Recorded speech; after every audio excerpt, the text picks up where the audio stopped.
بسم اللہ الرحمن الرحیم نحمدہ ونصلی علی رسولہ الکریم اما بعد۔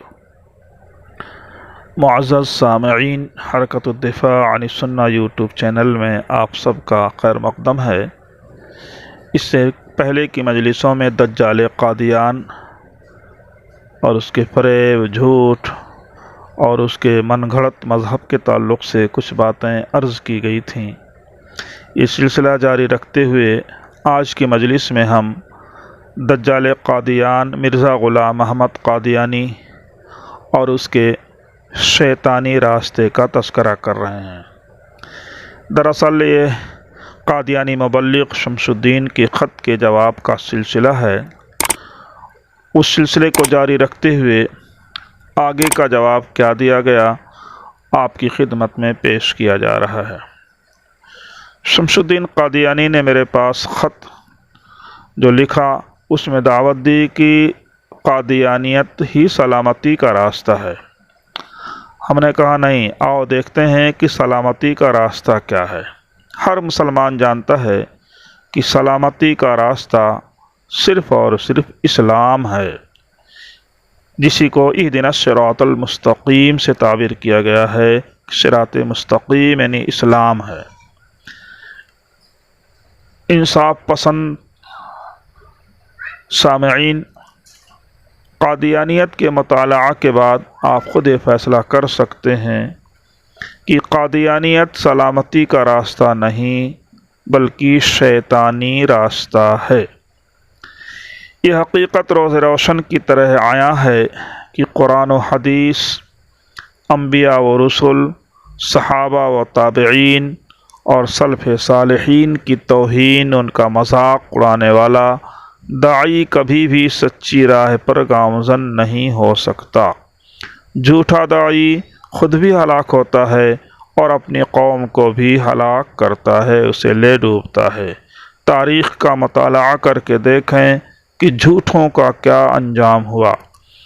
اگر شیطان قادیان، دجال قادیان کی من گھڑت وحیوں اور الہاموں، اس کے مکاشفوں اور پیش گوئیوں پر ایک طائرانہ نظر ڈالیں اور غور کریں، پھر اس کے بعد دوسری جانب اسلام کی تعلیمات اور نبی آخر الزماں حضرت محمد الرسول اللہ صلی اللہ علیہ وسلم کی سیرت مبارکہ، آپ کے اقوال افعال پر تقابلی نظر ڈالیں تو سورج سے بھی زیادہ واضح ہو جائے گا کہ مرزا کی پوری زندگی محض شیطانی تھی۔ تنگ دامانی وقت کی وجہ سے میں اسے نظر انداز کرتے ہوئے آگے بڑھتا ہوں، اگر ضرورت پڑی تو اس کا بھی جائزہ پیش کریں گے۔ سامعین محترم، قرآن پاک اور احادیث صحیحہ متواترہ کے ذریعے یہ بات ثابت ہے کہ نبی آخر الزماں حضرت محمد الرسول اللہ صلی اللہ علیہ وسلم پر ہر طرح کی نبوت کا سلسلہ ختم ہو چکا ہے۔ اب قیامت تک آپ کی نبوت جاری و ساری رہے گی، دوسرا کوئی نبی نہیں آئے گا۔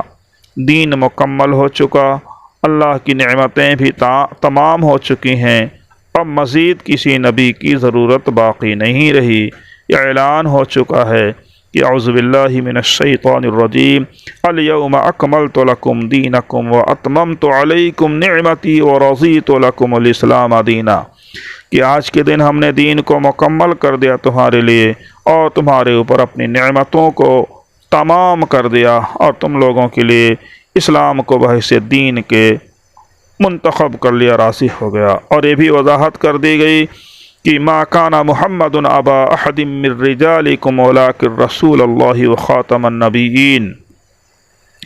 اسی طرح احادیث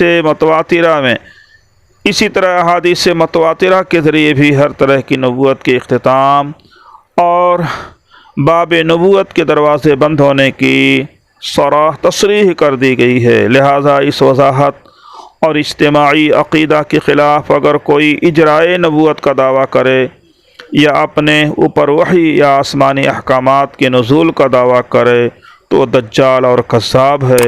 اس سے بڑا ظالم روئے زمین پر دوسرا کوئی نہیں ہے۔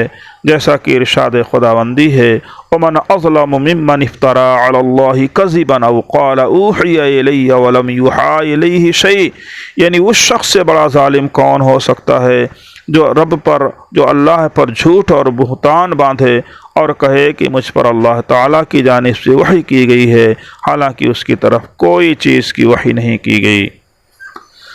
مرزا نے رسول اور تشریعی نبی ہونے کا دعویٰ کیا، جیسا کہ اس سے پہلے کی مجلس میں اس کے دعاوی کے لسٹ میں نے پیش کی تھی، اس میں رسول اور تشریعی نبی ہونے کا دعویٰ تھا، اور یہ بھی دعویٰ کیا کہ مجھ پر وحی نازل ہوتی ہے۔ تذکرہ نامی کتاب اس کی جھوٹی وحیوں کا مجموعہ موجود ہے۔ سامعین محترم، بتائیں کہ جب نبوت کا دروازہ بند ہوگا، قیامت تک کے لیے حضرت محمد عربی صلی اللہ علیہ وسلم رسول مقرر کر دیے گئے ہیں، تو مرزا کی جانب سے خدائی قانون میں مداخلت اور از خود رسول و نبی بن جانا کہاں تک درست ہے؟ کیا مذکورہ خدائی اعلان کے بعد بھی وہ ظالم اور باغی نہ قرار پائے گا؟ نبی و رسول خدا کے بندے ہوتے ہیں، انہیں انسانوں کی ہدایت کے لیے دنیا میں مبعوث کیا جاتا ہے۔ ہدایت یافتہ لوگوں کو فتنہ میں مبتلا کرنا، انہیں کافر و گمراہ بنانا ان کے منصب نبوت کے خلاف ہوتا ہے۔ مرزا نے نبی رسول سے ایک دم جست لگائی اور خدائی دعویٰ بھی کر ڈالا۔ آپ حیرت میں پڑ جائیں گے اس بات پر کہ خدا کی بیوی ہونے کا بھی اس نے دعویٰ کیا، اور اپنے ہمراہ خدا کے ساتھ جمع اور اس کی لذت کا بھی بڑی بے شرمی سے تذکرہ کیا، خدا کا بیٹا ہونے کا بھی دعویٰ کیا، بالترتیب خدا سے حمل ہونے کا بھی دعویٰ کیا۔ بہرحال ہم یہ سمجھتے ہیں کہ مرزائیوں نے مرزا کے ساتھ انصاف نہیں کیا ہے، انہوں نے مرزا کے ان سب دعووں کو یکلخت نظر انداز کر دیا ہے۔ ایسا کیوں؟ مختلف دعووں اور ان کے متضاد دعووں سے اندازہ ہوتا ہے کہ خود مرزا کو معلوم نہیں تھا کہ وہ کیا ہے۔ جسے رہ منزل معلوم نہ ہو وہ روے منزل کیسے بن سکتا ہے؟ ایسے جاہل اور دیوانہ کی بتائی ہوئی منزل کو کیسے سلامتی کا راستہ تسلیم کیا جا سکتا ہے؟ اس لیے میں مرزائیوں کو دعوت دیتا ہوں کہ وہ اس بہروپیے کے نبوت کے اقرار سے دستبردار ہو جائیں اور نبی صادق امین، نبی آخر زمان حضرت محمد رسول اللہ صلی اللہ علیہ وسلم فداہ ابی و امی پر ایمان لائیں۔ یہی نجات کا راستہ ہے، اس کے علاوہ نجات اور سلامتی کا کوئی راستہ نہیں۔ اللہ تمام قادیانیوں کو دوبارہ اسلام میں آنے کی توفیق عطا فرمائے۔ وما توفیقی الا باللہ۔